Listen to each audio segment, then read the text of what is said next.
India has posted a number that looks extraordinary on its own. $1.5 billion in printed circuit board assembly exports in fiscal year 26, up from $36 million the year before.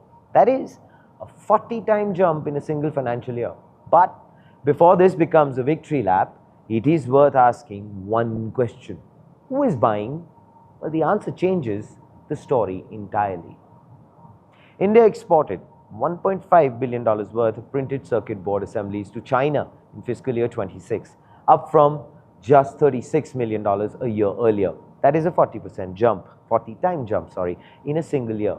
But here's actually the detail that changes everything. China alone accounted for 80% of India's total PCB exports. So why is China, of all countries, buying circuit boards from India? Well, Métis officials confirmed the answer quite squarely and directly.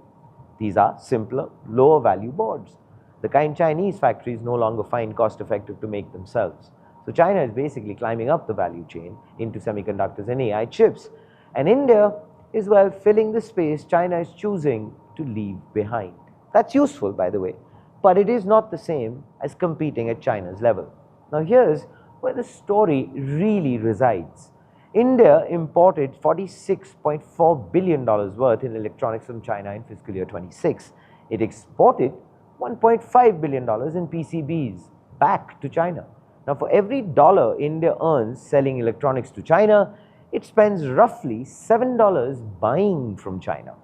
And the overall trade deficit with China, a record $112 billion. Now, the PCB export number is definitely real, but it is honestly a rounding error against the size of the imbalance.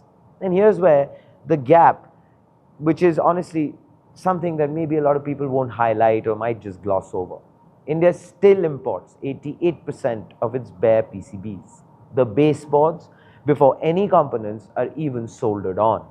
Now, companies like Amber, Kinetics and Sidhma are investing roughly 7,800 crore rupees combined into domestic bare PCB capacity. But those plants won't come online until fiscal year 28. Man, that is also being very optimistic. That is probably at the earliest. And the deeper dependency on imported raw materials like copper, clad, laminates hasn't changed at all. So India is exporting the finished assembly, yes, but still importing almost all the raw materials which are actually going into the assembly. So what's actually driving this $1.5 billion number? It's not a standalone PCB industry. It's actually a direct side effect of Apple moving iPhone assembly to India. Foxconn, Tata Electronics and Pegatron now run large factories across Tamil Nadu and Karnataka making smartphones sub-assemblies. And some of those assembled boards get shipped straight back into Chinese supply chains as components. Now, India has produced $29.4 billion worth of smartphones for export in fiscal year 26. So when you're actually building phones at that scale, the factories naturally start producing PCBs in volumes large enough to export. And here, of course, is the front page take. So $1.5 billion sounds like a breakthrough for sure, but $112 billion is what India paid China in the same year. Now, the boards India is exporting are the ones China no longer wants to make. The raw materials which go underneath them still come from China. Fiscal year 28 is when that changes, hopefully, if the plants arrive on schedule.